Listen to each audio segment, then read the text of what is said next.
çekip de kendine geldiysen, ona buna güvenip de tükendiysen, birdenbire gerçeği gördüysen geçmiş olsun.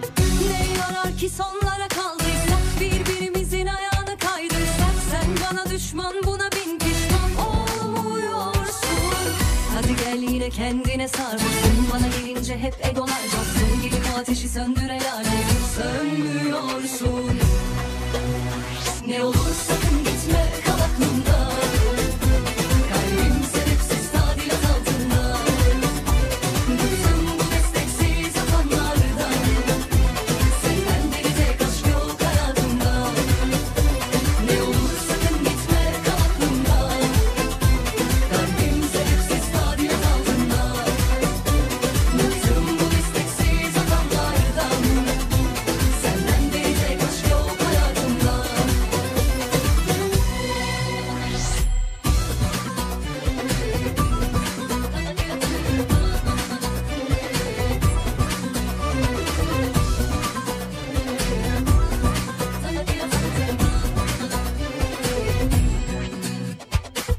Acı çekip de kendine geldiysen, ona buna güvenip de tükendiysen, birdenbire gerçeği gördüysen geçmiş olsun.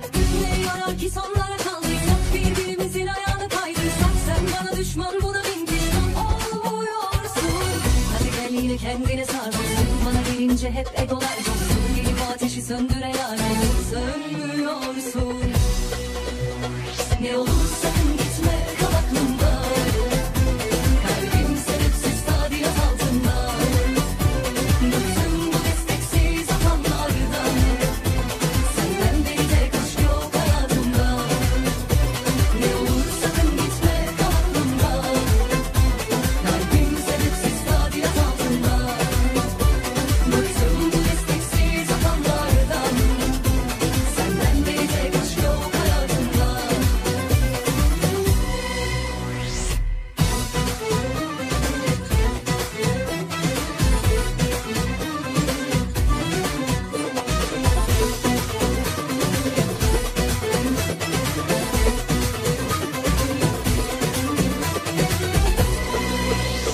Ne olur sakın gitme, kal aklım.